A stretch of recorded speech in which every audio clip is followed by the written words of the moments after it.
Hey, APU students, welcome back to Friday Reflections. Whether you're jumping in with us on a Friday or a Saturday, it is so glad to have you with us, and we're excited to have a conversation today. My name is Pastor Koba.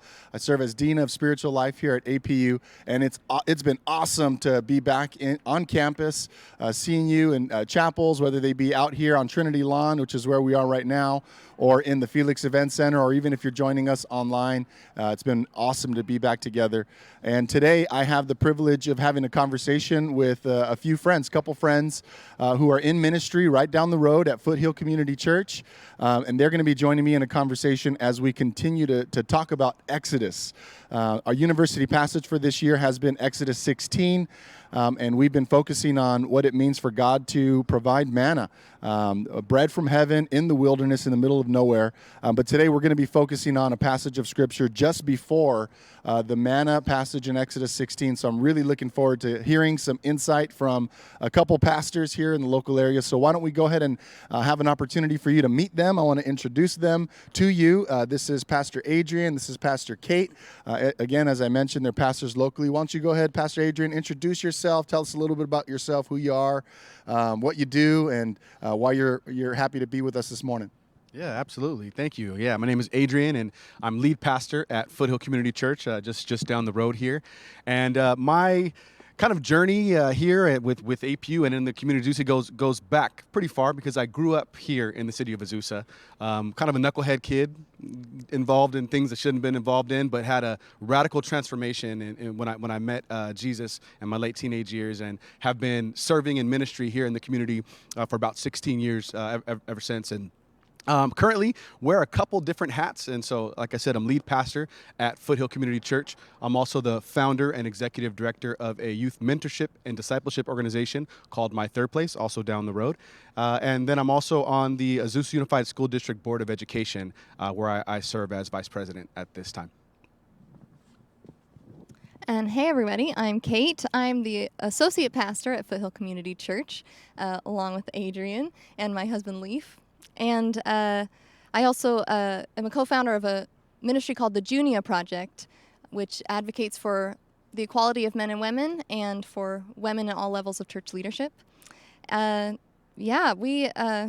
Leaf and I lived in Bakersfield for a while and felt the call by God to plant churches there, a church there, not churches there. And we pastored and kind of had this life transformational call to step into pastoring.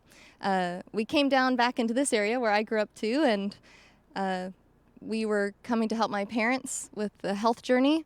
And little did we know that God had something else in store for us and opened up this spot to work at Foothill, a church that we love, and with our friend Adrian, which has been just a lot of fun. But my journey with APU goes back a long ways. I've been on APU campus ever since I was born. My parents and grandparents and aunts and uncles all worked here. My brother Matt works here now. It's been a fun journey here. I attended APU in 2006, graduated in 2010, and lived right there in Trinity Hall.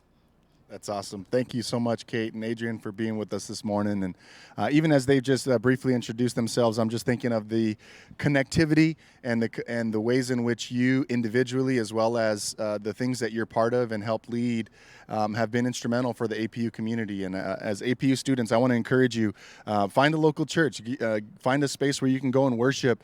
It's bigger than just, again, chapels are great, but it's not church. We need to be in intergenerational settings where you could see babies and elders and find yourself somewhere in between in your journey toward faithfulness to Christ. And so even as you're sharing, I'm thinking of My Third Place as a great opportunity where students can serve. We do have service credits at APU, and what that means is we have an invitation. Some might call it an expectation, but I'll say invitation to go and serve and get off the APU campus and be a blessing out in the world. And why not do that here in the city of Azusa? And so encourage you to take a look at those opportunities. And Kate, even as you were mentioning the Junior Project, I personally have been blessed by the work that you've done to help reframe and reshape what it means to pursue ministry and leadership in the kingdom of God, that God has equipped us as contributors in the gospel, regardless of what our gender is. And so thank you for the bold and inspirational work that you've done through the Junior Project. And these are our friends, and they're neighbors, and they're right down the road, and not even just neighbors, they're actually students. And so we're glad to have both of you here. And so I'm going to shift our focus and really get a chance to unpack some scripture together. So as I mentioned, Exodus chapter 16, our university passage, manna, bread from heaven. But before the manna moment in the wilderness, there's a whole lot of other things that take place in order for the Hebrew people to get there and arrive there and to see God provide and to see God, make sure that they had sustenance in the middle of a wilderness where there wasn't anything or anyone in sight. And so before we get there, I did want to just kind of rewind back to some of the events that led to that, the events that led to Moses finally saying yes to God. Last time when we were in the university passage, we talked about the story of Moses and how God got his attention through a burning bush and began to speak to him and said, "You're standing on holy ground and I have a plan for you." And Moses' response back to God was, "I think you got the wrong person. I'm not a great speaker. I don't know if I have leadership. The Hebrew people don't even know who I am. I didn't grow up with them. And how's Pharaoh going to believe me?" And so Moses wrestled with God, and then finally he said yes, through God's convincing. And so God sends him to Pharaoh, and Pharaoh begins this conversation, or Moses begins this conversation with Pharaoh, essentially saying, "Let the Hebrew people come out of Egypt to go and worship." At that point, he didn't even say, "Let them go free." He just said, "Let them go and worship." Pharaoh said no multiple times. God responds with a series of plagues, 10 plagues that were sent over Egypt to essentially convince Pharaoh that you're dealing with a God that you don't want to make unhappy. And then through that process, we get to the story of the Passover, significant story. We learn about what was part of the Passover. They were to have bitter herbs. They were to have a roasted lamb. They were to use some of the blood of the lamb to wipe over the doorposts. They were to have unleavened bread because it took too much time for yeast to turn into leavened bread, and so they had to eat it quickly. The Bible even says they had to wear a belt around their waist, sandals on their feet, staff in hand, ready to go, ready to get out of that situation and ready to pursue a whole lot of unknown. And the unknown contained possibility, but it also contained, fear and doubt and worry as to what that next thing may be. So there's a whole bunch in these chapters of Scripture in the book of Exodus. So Kate, let me start with you, as I've just kind of laid out a broad stroke summary of some of these things taking place in this part of the story of God's people. What are some of those themes? What are some of those ideas or concepts that have really kind of captured your attention that you would share with us this morning? Well, one of the things that comes to mind is our tendency as the evangelical community to kind of miss the leadership that Miriam brought throughout the entire Exodus story. This leadership wasn't missed by the Jewish tradition, and when we look at Scripture and dive into that tradition, we quickly see why. You think of like Micah 6:4, where God says to God's people, "I gave you Moses and Aaron and Miriam to lead you." So God saw Miriam as one of these three that God had raised up to lead the people.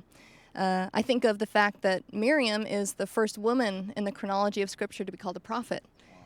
She's called a prophet before Moses is, interestingly enough. I also think of her leading Miriam's song, the Song of the Sea, in Exodus 15.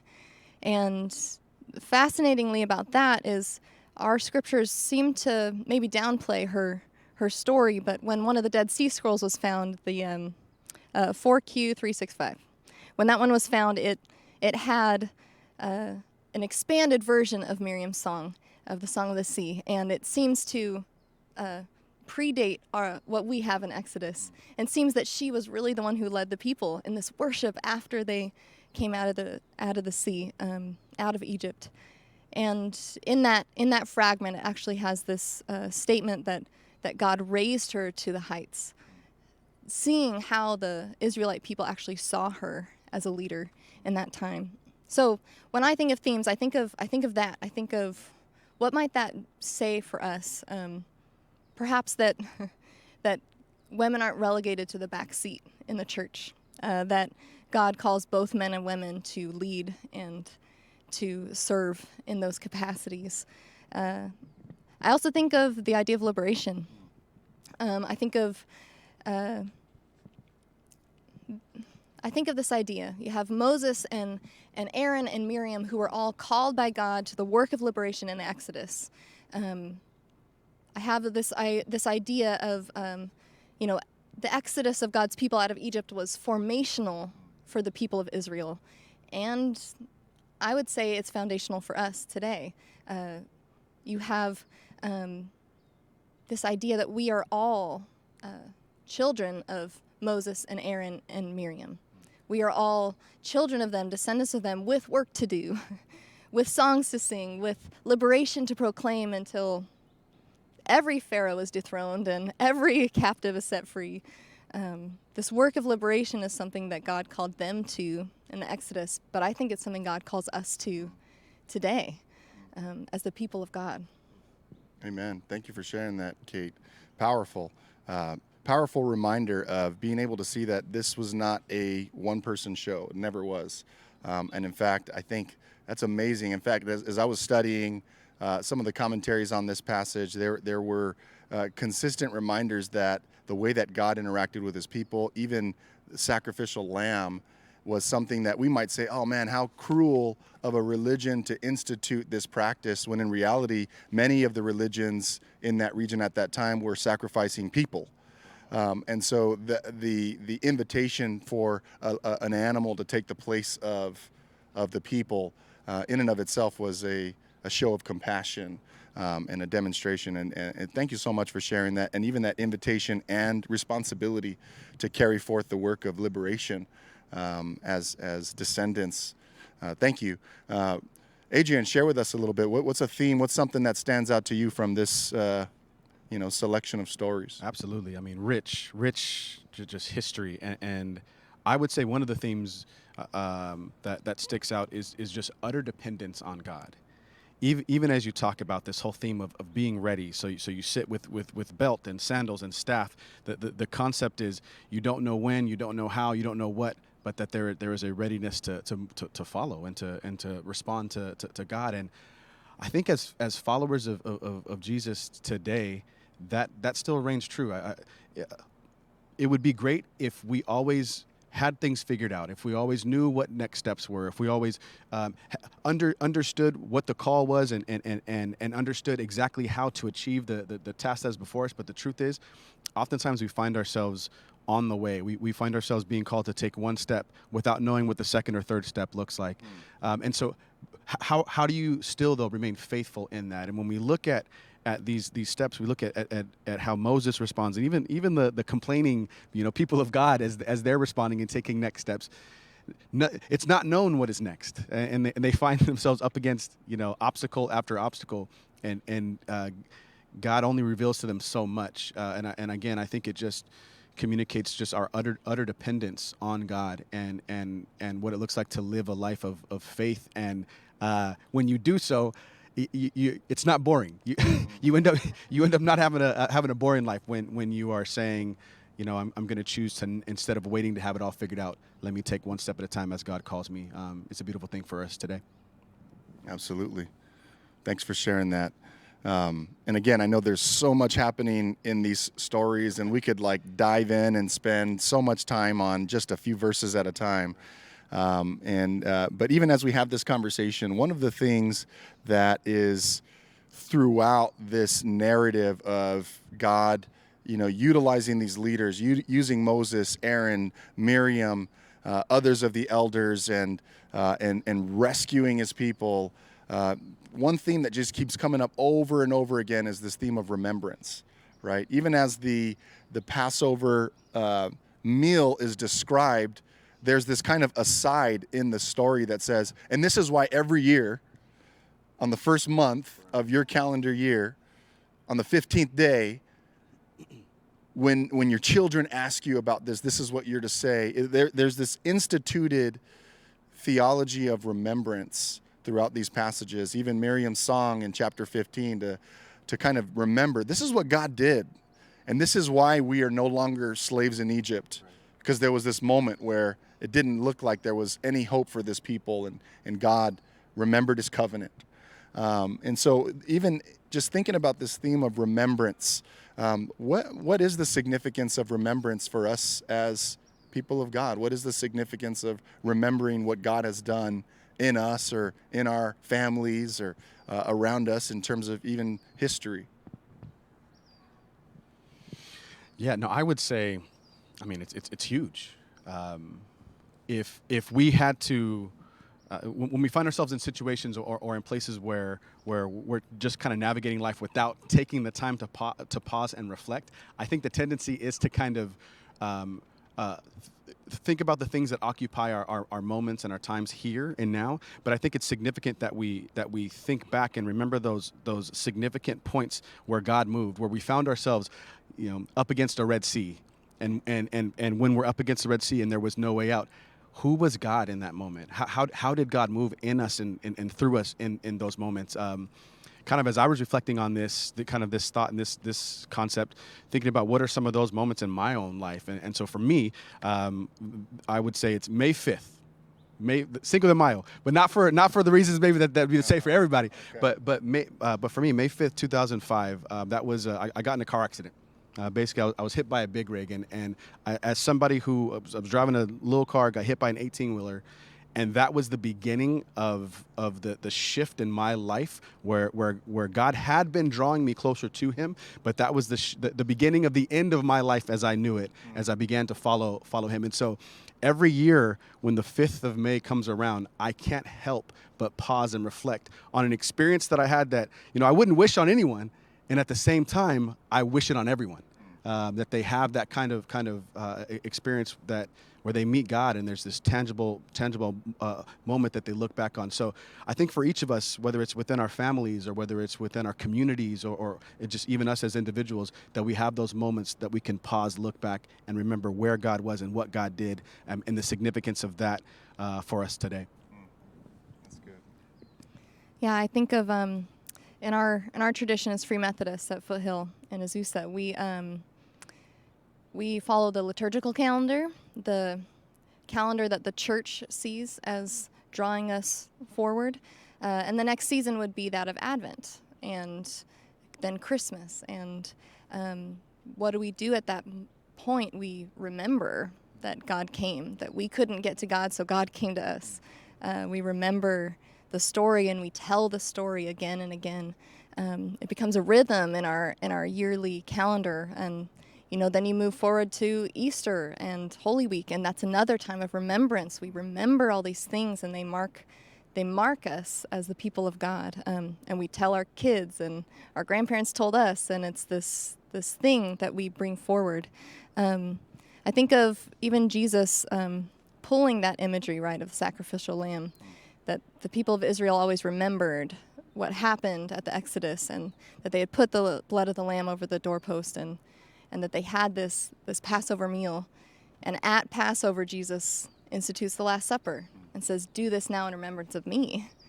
And even though they didn't know quite at the time that would be the new Passover lamb, that there wasn't a sacrifice good enough to help all of humanity, so that God came to be that sacrifice. We remember. But I was thinking about remembrance in my own life as well. So my dad passed in January, and Facebook, as it does, brings up all those pictures from like this time last year and this time 2 years ago. And all these pictures are coming up that happened last January, or last September, October. And my family had come down and we're staying with my parents. And so there's all these pictures of my son, John Wallace Nunley, with my dad, John Wallace, and them interacting and seeing kind of that, being reminded of, it was only a year ago that he was with us, and he means so much to our family as a leader in our faith, along with my mom, and that tradition is now ours to to carry on, all the things that he was to our family. So I think of that, and what is it that we all personally have, like you have May 5th? What are those things that we can remember and be reminded that we are responsible to carry this forward? Yeah. I really appreciate both of you sharing just some of those personal stories and just connecting points in terms of things that God has done in you, around you, that have provided these spaces to reflect. You know, whether it be a Facebook memory that pops up or a date on the calendar or whatever it may be. I really appreciate you opening that up. And I really do feel like when we are able to share some of what God has done in our lives, it can create something for someone else, maybe a student who's watching today, who might be able to say, well, what might God be doing in my life? One of the things, you know, you had mentioned the Red Sea, and, you know, this is that passage where finally after the Passover event, they're urged to leave quickly, in haste, fast, and go. And many of them are like, where are we going? How are we getting there? What's the destination, right? With more questions than answers, just go. Like, you can't stay, right? You got to go. And then they get to a place where they're faced with the Red Sea in front of them, the Egyptian armies behind them. And even the Bible in Exodus tells us, they said, why did you bring us out here to die? Couldn't we have just died in Egypt? We would have saved ourselves a lot of trouble if we just died there. Why did you need to bring us out here to die? And it does remind me that there could be those moments, students, in your lives where you're not sure if you could trust God. You're not sure if you see connectivity between what God has done in the scriptures, what God might want to do in your life.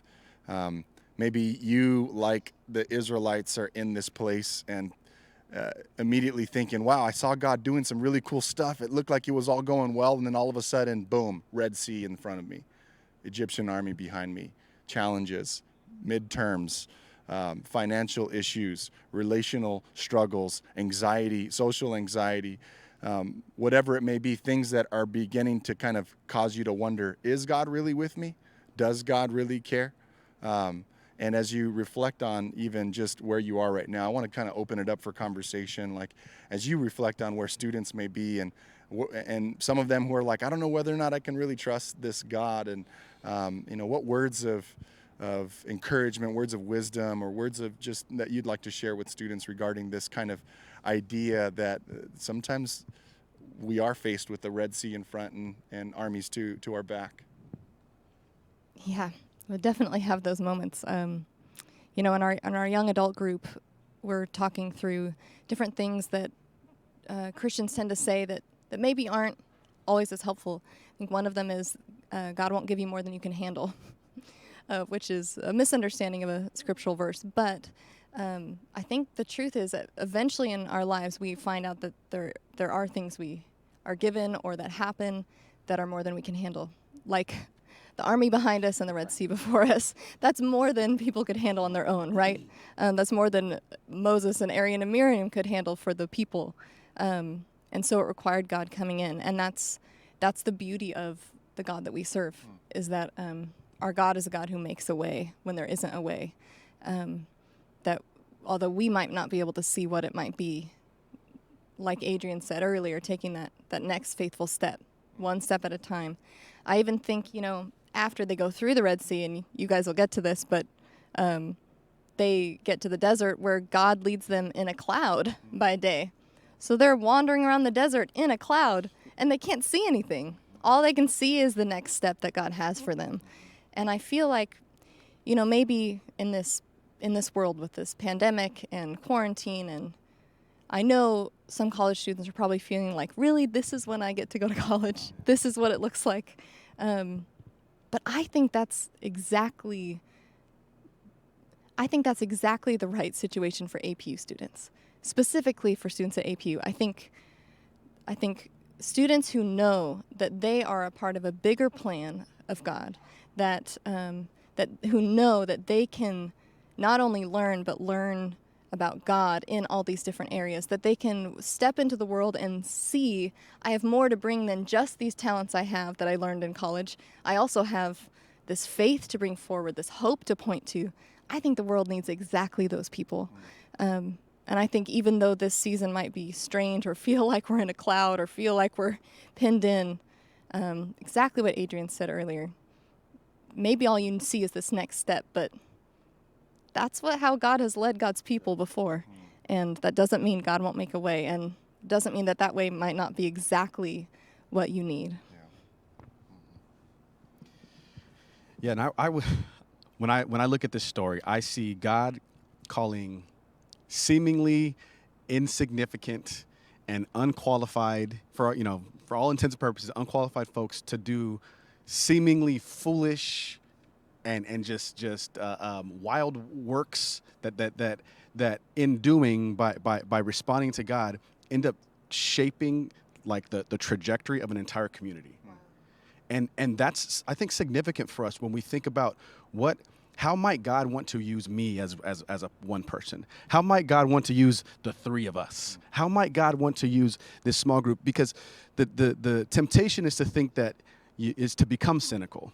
The temptation is to think that you can't really make an impact or make a difference, or what might God want to do with me? But not only is there story in Scripture of seeing God use those very individuals, but this highlights that exact situation. I'm reminded of if we were now to fast forward into the Gospels in this same season, when we get to the feeding of the 5,000, one of the Gospels, it talks about a boy. There's this boy who brings forward fish and bread. And there's no way when he looks in his bag and sees how much fish and bread he has. We know that there are people that are hungry. He has this fish and bread. There's not enough. But Jesus sees that not enough that the little boy brings, and he multiplies it. And it's more than enough. And so I would say, what does that look like as we find ourselves with our not enough? As we find ourselves with our lack, as we look at what we have, and we look at what the need is, and there's no way that we have what it takes to be able to meet that need. But the ways that God can still move in the midst of that are incredible. And so when we're willing, I think when we're willing to say, this is what I have and I give it to you, God, I think what we get then is a front row seat to see God do miraculous and incredible things. And so I would just encourage, I would encourage anyone here who's feeling God tugging on, if you feel God tugging on your heart, pulling you towards a particular direction, and you think to yourself, does this even make sense, or would this even make a difference or make an impact? I don't know that that's your responsibility. I think faithfulness is your responsibility. So if you were to, as you're going through this cloud, as we're going through this season, asking yourself, God, how can I love you in this season, and how can I love my neighbor in this season? And if we're allowing that to guide your actions and your movements in a day, in a week, in a month, I think you could be blown away by what God could do with little old you. Wow. I got to sit with that for a second. Whoa. So as we're talking, and I'm thinking of all of you APU students, freshman students, seniors, sophomore, juniors, when we bring our not enough collectively before a God who's more than enough, Right. we should expect to see God do things that otherwise we wouldn't be able to when we felt like we could do it on our own, Right. or when we felt like we have enough. That's good. That is good. Okay, so we're coming to the close of our time. I can be out here for a really long time. Other than that sun coming out right now and beating on my right side, as far as this conversation goes, I could be here for a really long time. But we want to bring this to a close this morning. Maybe each of you, Pastor Kate, Pastor Adrian, just what's a brief word for students that, you would love to share with them in this season. Here we are in October 2021, and still making our way out of so many bizarre things taking place around us as a university, as well as just as a society. What's a word that you'd want to give with students, and then we'll close our time in a word of prayer. I think I can't help but think what my dad might want to say, who worked with college students there at APU for 40 years. I think he would say, we keep talking about when the world will get back to normal, And I don't know if that's the lesson that this season teaches us, or that it teaches us that there will continue to be things like this that aren't normal. And perhaps that's exactly why you're at APU. Perhaps that's exactly why you're here, to learn from, in a Christian higher education institution, to learn more than just what you're going to learn in your future job, but to learn who you are and who you are as a part of this people of God. Because the world's going to need you, all of us, as the people of God, as this crazy world keeps going like this. Yeah. My encouragement would be to press in to God and press into community. Again, when I think about just those seasons in my life where I felt closest to God, it was during, oftentimes incredibly traumatic seasons and situations, again, where I found myself utterly dependent on God. And so as we all in our own ways find ourselves in not an ideal situation, how is God discipling you? How are you being discipled in these moments? What does that look like for you? What are some of those ways where maybe you find suffering, or you're experiencing suffering, or you're experiencing discomfort? And I think that we have a natural tendency to want to get out and escape suffering and discomfort as quickly as possible. No, we don't like it. But I would go so far as to suggest that suffering is a natural byproduct, and discomfort is a natural byproduct of being a disciple of Jesus. I'm not saying pursue suffering and discomfort for suffering and discomfort's sake. That's not what I'm saying. But I think that there's a natural byproduct that comes when you're following in step with who Jesus is calling you to be. And so, in the midst of some of this discomfort, instead of looking to get out of it, instead ask, how is God forming me and shaping me in the midst of this? And then the other thing I would say is pressing into community. Pressing into community again. At the beginning of the pandemic, a phrase that kind of first came to be, and now it's on all of our lips, is social distancing. And I was having a conversation. This is maybe about a year into the pandemic, and someone said, she's a health expert, and she said, I hate that this is the phrase that we came up with, social distancing. It really should be physical distancing, because we really need to be physically distant from each other for health reasons, but we should be socially close and connected. And so I would say in the midst of this time where things are still weird, ask ourselves, how do I press into community? Maybe it's easier to hide now. It's easier to hide if there are online classes, or it's easier to. But how can you choose? What would it look like to choose to press into community, to ensure that you're surrounding yourself, whether it's a local church context, and we're a walk away. We'd love you to come and check us out. We're not the only church in town. There are others as well, but we think that's vital and important. How can you surround yourself with community so you're not just relying on your own self here in this season? Well, that is a good word. I'm hearing you both share.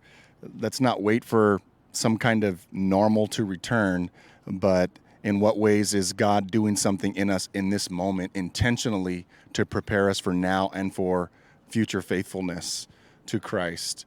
I'm hearing, don't see discomfort as somehow an impediment to growth and faith formation, but in fact an invitation to greater maturity. I'm hearing a call to connection. When I think it's been easy for us to naturally disconnect.